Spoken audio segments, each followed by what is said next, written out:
Hi, my 4B detectives.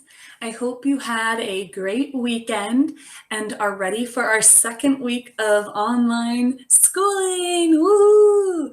So today for science, we're going to learn about plant needs. So what I mean by that is what a plant needs or what it must have or get in order to survive.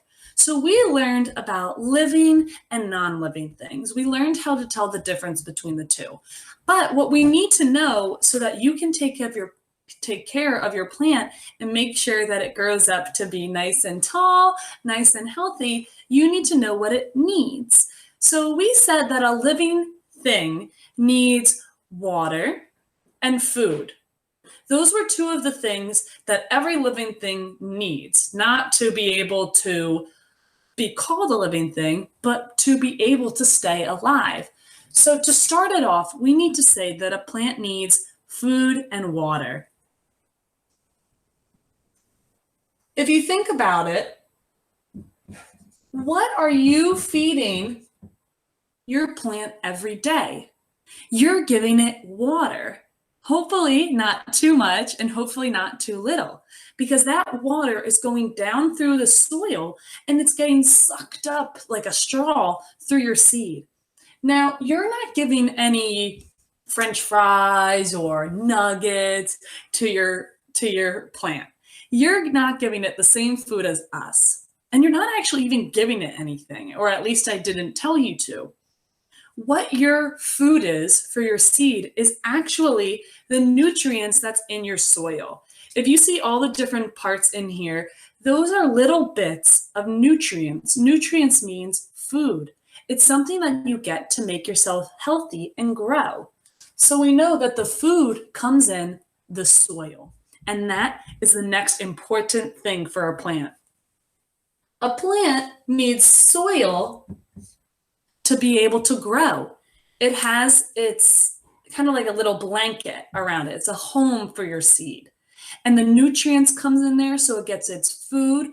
The water goes through the soil so it doesn't flood the seed and make it think it's getting drowned, that's drowning in water. The soil stops that from happening. But the soil also lets the roots hold on so that they can have a tight footing for the plant to grow up. So that's why soil is very important. The next thing that's really important is sun. These are the main needs of a plant because the sun is almost like food.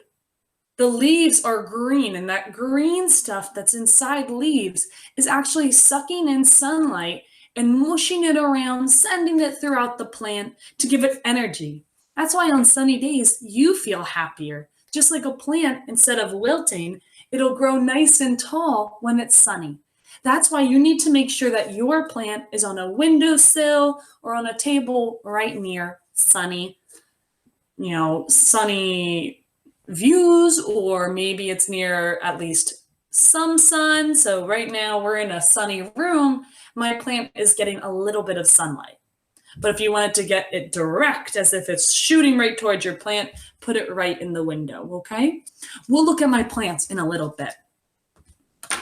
These are the most important needs for your plant. And today, your homework is to look in your living and non-living packet. You already did page 1 to find a living thing. You already did page 2 to find a non-living thing. And today, you're going to see what else plants need.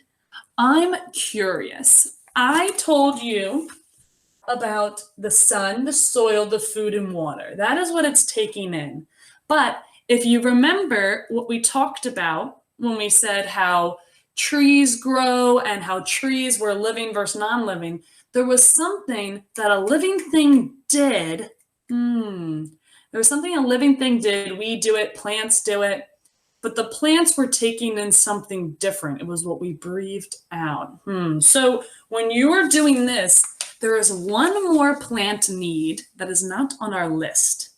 And I'm curious to see if you can find it. So that is your homework today. But your other part of your homework is doing your seed diary and watering your plants. So let's go ahead and look at my plants. So I went ahead and got my 2 plants out. This is my light plant, or by that I mean the plant that gets sunlight every day. It sits on the windowsill in my kitchen. And then we have the no light one. And by that I mean this is the one that has been staying in my closet. Of course I've been watering both of them, but now that it's been day 4 of our seeding, I want to see what they look like. So we talked about what plants need, and they've been getting light and water, except that one. And I've yet to really see much. But if I move my finger over a little here, I feel like I might be able to see something. No, I haven't really been able to find much. It's okay if you play around with the top a little bit and try to see if your sprouts are coming up, but I don't really see anything yet. That doesn't mean that there's not going to be anything, though. Right now, we're at the point in our seed growing that our seed has popped out and should have a little tiny stem, but also roots coming out. So if I were to look down here, I might start seeing some roots popping out, or at least a little sapling. Let's check out my no light plant. Now, I'm not sure if I just planted it a little too high up, but if you look here, I see my original seed, and then I can feel it. It feels so weird. The soil's still moist from me watering it earlier. But the seed has popped out clearly, or the other one has down deep, because I can feel a hard, curvy bump here. And I know that that's not a seed. You can see that a sapling is starting to pop out, or at least the stem to it is starting to come out, and that's going to eventually curve up out of the soil and become the stem. You can see it right there. That's going to become longer, and the roots are going to be going down while that one's going to pop up. So I'm so excited. In my journal, I'm going to write about what I see for both of them. You only have one plant to focus on. So I only need one picture, and I only need one sentence or explanation about your plant. I'm going to write about both of mine. Let's go look at my packet. So I got my packet out. Here it is. And if you remember, I had to write about 2. So when I did my prediction, I did it for my plant that would get sunlight and water. But I had to get another piece of paper to make my prediction and write about what I saw for my plant with no light. So that's why I got it stapled here. Now it's attached. But for me, for the rest of the time that I'm in my packet, I'm going to just split it in half and have my light and no light plants like this. Your whole picture can be for your plant. If you want, you can take or make a drawing of your plant like I'm doing from the side, so eventually I can draw the plant. Or you can do something called a bird's eye view, which is when you look at something from the top down, like I'm doing with my camera right now, instead of looking at it straight on like this. I decided for my no light plant, where I saw a little stem coming up, I decided to draw both the side view and a bird's eye view. So this is a this is a drawing of me looking at my plant. Here it is. Here's the soil, but you can see my little sliver of a guy. Of course, that's not exactly what it looks like, but that's the best I could do. And then I came in here and I wrote what I was seeing. I didn't see anything from my light plant, but my no light plant had the start of a sprout. Woo! I did 3 exclamation points and a star because I'm so excited. So I wrote Sunday/Monday up here so that I would remember last time, so that I would remember to do it today after 4 days. The next time you're going to be writing in your seed diary is going to be on 7 days, which I went ahead and wrote Wednesday, March 25th. Oh, watch out, buddy. So this Wednesday, when we have science again, you are going to be going in your seed diary and writing about, after 1 whole week of planting your seeds, what they look like. So I'm very excited to see if you are seeing anything or if yours is just dirt, but definitely after a week, hopefully we see something popping out. Okay, let's get back to the lesson. Today we were learning about what plants need to survive. We learned that they need soil, they need water, they need the nutrients in the soil, that's kind of their food, but also the sunlight's their food. And in our packet, you'll see that there was one extra need. I'm curious to see if you can find it or if you're already thinking about it. That's my little riddle for you. Something that we don't put down on the list, but is very important, is how people or animals can help plants. And in this case, the bees, these insects, they come around and they are responsible for taking care of all of our plants and flowers. Without them taking care of our flowers, we wouldn't be here, basically. We wouldn't have trees, we wouldn't have flowers, our air would be very difficult to get if there at all.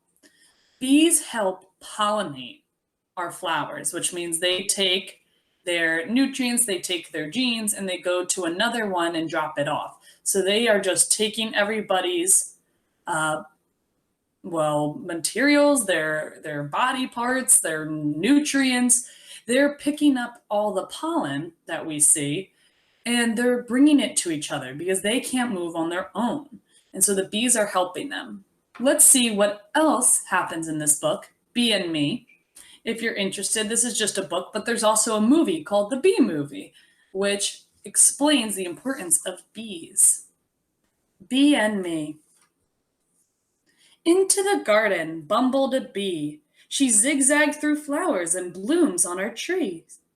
When all of a sudden my dog chased the bee, who dashed towards my house, a safe place to flee. Oh, I see an open window. I wonder if the bee is going to go in there. But there's different types of bees. There's honey bees, there's carpenter bees, which are the big fat bees that go through wood. These are pollinating bees. So they're going to get the food from the flowers. I ran for the window and shut it up fast, but the bee was already inside of the glass. Just as I hid, I took one final peek, and to my great surprise, the bee started to speak. A lot of people are afraid of bees because some bees can sting you, and especially wasps, which are different, but bees are not that well liked until you realize how important they are. So let's see if this bee, now that it's speaking, can tell this little boy not to be afraid. Please help me, said the bee as I peered through the crack. I'm in a big hurry and have to get back. My friends are all busy working hard at the hive. They wiggle, they waggle, they jiggle and jive. So if you're wondering why the bee is using such fun words, that's because bees actually talk to each other through dancing by jiggling, wiggling, moving all about. That's how they tell each other where to go, what flowers to see, and when to head back to the hive. So this little boy looks worried, but the bee seems nice. We're good for much more than just honey, you see. We bees help the flowers, the bushes, and trees. We gather their pollen and spread it around. The only other way to keep them growing, we found. Ooh, so if they aren't able to pollinate the flowers, they won't be able to keep growing. If it weren't for us bees, why the plants would be gone. No more peaches, no cherries, no trees to climb on. And then from her eye came a big shiny tear. We just want to help, but you all run in fear. That's really sad. So it seems like if you're trying to understand the character here, you could see through her face how upset the bee is. She's looking down, she has a frown, she's crying. You can see, even though bees don't actually cry, this bee's upset because everyone seems to think that they're just there to sting people. But they're there to make honey and take care of our trees so that we can get air. It seems like he opened up the window. Now that I met you, I'm not scared anymore. I know lots about bees, way more than before. Then I opened the window and she flew away, See you soon, said the bee, and got on with her day. And even the dog's happy. Hopefully, not happy to chase her again, but all of these gorgeous gardens, all of our tall trees, our luscious bushes are all because bees are doing their job of flying between them and pollinating. So, in a way, couldn't we add onto our plant needs a bumblebee? Hmm. I hope you liked this short read aloud. Make sure that you are watering your plant, filling out your seed diary, and doing page number 3 of your living versus non-living packet. All right, I'll see you next time for science, where we're going to learn about the parts of a plant. Bye, 4B detectives.